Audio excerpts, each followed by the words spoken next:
அண்மை செய்தியை பார்த்து வருகிறோம். செல்ஃபி எடுக்க வந்த தூய்மை பணியாளர்களை நடிகை ரோஜா தள்ளி நிற்க வைத்த காட்சிகளை திரையில் பார்த்து வருகிறோம். இது குறித்து மேலும் விவரங்களோடு இணைகிறார் செய்தியாளர் அஜித்குமார். அஜித்குமார், வணக்கம். இது குறித்தான முழு விவரங்கள். தமிழ் திரையுலகில 1990 2002 காலகட்டம் வரை முன்னணி நடிகையாக இருந்தவர் நடிகை ரோஜா. மேலும் ஆந்திரா மாநிலத்தில் கடந்த ஆட்சியில் சுற்றுலா மற்றும் இளைஞர் மேம்பாட்டுத்துறை அமைச்சராகவும் பதவி வகித்தவர். இந்த நிலையில நேற்றைய தினம் அவரது கணவரும் முன்னணி இயக்குநருமான ஆர்.கே. சிவமணியுடன் திருச்செந்தூர் சுப்பிரமணிய சுவாமி கோவிலுக்கு தரிசனம் செய்வதற்காக வந்திருந்தார். தரிசனம் செய்ய வந்த அவர் உள்ளே தரிசனத்தை முடித்துவிட்டு வெளியே வந்தபோது ரசிகர்கள் மற்றும் கோவில் பணியாளர்கள் மற்றும் பொதுமக்கள் என அவர்களிடம் புகைப்படம் எடுக்க சூழ்ந்து கொண்டனர். அவர்களிடம் புகைப்படம் எடுத்த அவர் மேலும் அங்கு நின்று கொண்டிருந்த கோவிலில் தூய்மை பணியாளராக பணியாற்றக்கூடிய 2 பெண்கள் அவரிடம் ஆசையாக புகைப்படம் எடுக்க வந்தனர்.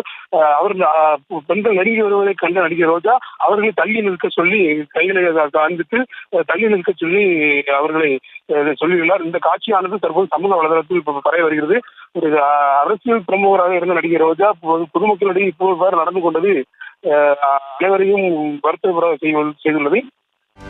செய்திகளை உடனுக்குடனும் துல்லியமாகவும் தெரிந்து கொள்ள சப்ஸ்கிரைப் பண்ணுங்க.